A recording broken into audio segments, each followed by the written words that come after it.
बिस्मिल्लाहिर्रहमानिर्रहीम। अस्सलामुअलैकुम, सुबह बखैर और खुश आमदीद ATV मॉर्निंग विद फराह में।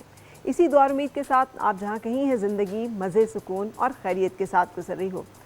बचपन इंसान का किस कदर अहम होता है कि इसमें हम समझते हैं कि इसको फॉर्मेटिव ईयर्स इसीलिए कहा जाता है कि जो इसमें हम खुशबू सूंघते हैं ना, जो खाना हम खाते हैं, जो साउंड हम सुनते हैं, हम सारी ज़िंदगी उसी को ढूंढते हैं और हमारी ज़िंदगी में वो उन चीज़ों का एक बहुत इम्पोर्टेंस होती है।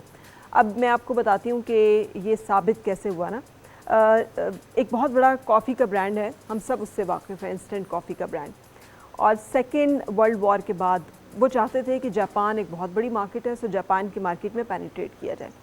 अब जापान, अगर आप जानते हैं, तो एक ऐसा मुल्क है कि जो अपनी टीज़ और हर्बल टीज़ के लिए जाना जाता है, माना जाता है। उनका कल्चर ही जो है वो इन टीज़ के ऊपर बेस्ड है। सो उन्होंने बहुत ज़ोर लगा लिया, उन्होंने पैकेजिंग इम्प्रूव करके देख ली, कीमतें बहुत कम करके देख ली, फ्लेवर्स बहुत जो हैं एनहांस करके देख लिए, कुछ काम ही नहीं कर रहा था। उनकी जो है मार्केट बन ही नहीं रही थी, लोग कॉफ़ी ख़रीदने के लिए जापान में तैयार ही नहीं थे। सो बड़ी उन्होंने कोशिशें करने के बाद उन्होंने एक साइको एनालिस्ट, एक फ्रेंच साइको एनालिस्ट जो है उनको हायर किया कि आखिर वजह क्या है कि हमारा ये ब्रांड जो कि पूरी दुनिया में इतना पॉपुलर है, जापान में आखिर क्यों ये इतना पॉपुलर नहीं हो पा रहा। तो उस फ्रेंच साइको एनालिस्ट ने जो उनको रीडिंग दी वो ये थी कि यहाँ पे लोगों को इसके साथ कोई इमोशनल मेमोरी अटैच नहीं है।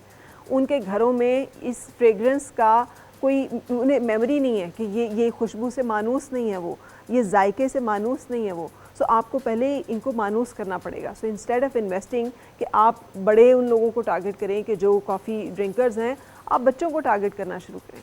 और उस ब्रांड ने उस एडवाइस को फॉलो किया। तो उन्होंने क्या किया, candies different, coffee flavoured, coffee की फ्रेगरेंसेस डिफरेंट, उस तरह की वो उन्होंने इस तरह की बहुत सारी चीज़ें जो हैं वो लॉन्च की।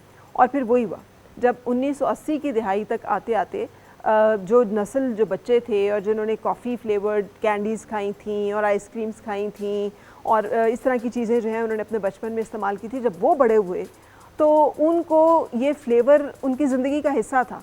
सो अब जब वो जाते थे तो यूरोपियन कल्चर की तरह एक हाथ में उन्होंने कॉफ़ी पकड़ी भी और साथ वो अपने काम के लिए भाग रहे हैं और एक हाथ में उन्होंने वो मुल्क और वो नेशन के जिसका अपना टी कल्चर, अपनी हर्बल टीज़ का कल्चर जो इतना स्ट्रॉन्ग था और जिनकी जो टीज़ हैं वो फ्लेवोनॉइड्स की वजह से और अपनी जिसे कहती है अफादियत की वजह से पूरी दुनिया में तस्लीम शुदा है, वो तक एक मेजर शिफ्ट वहाँ पे देखने को आया, सिर्फ इसलिए कि काम किया गया बचपन के ऊपर। सो आज अगर हम अपने बच्चों को हेल्थी ईटिंग हैबिट्स या हेल्दी हैबिट्स कोई भी जो है उनसे इंट्रोड्यूस कराते हैं, तो यकीन करें आपके घर में आवाज़ें, म्यूज़िक क्या है, आपके घर में इसकी स्मेल, फ्रेगरेंस कैसी है, आपके घर में बनता क्या है, ये खुशबू क्या है, जायका क्या है, ये वो सब चीज़ें हैं जो लेगेसी बनती है, जो आपकी आने वाली नस्ल जो है उसको कैरी फॉरवर्ड करती है और उसी के साथ वो अपनी ज़िंदगी गुजारते हैं। तो आज ही उनके अंदर ये जंक से और बहुत सारी और इस तरह की लोगों की बनाए हुए प्रोपेगेंडा की चीज़ें जो कि वो अपना बिज़नेस प्रमोट करने के लिए सेल करना चाहते हैं, कोशिश करें उन रील्स,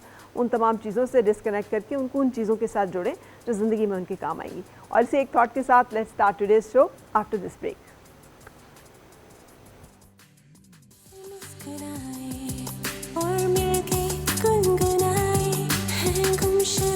खुशियाँ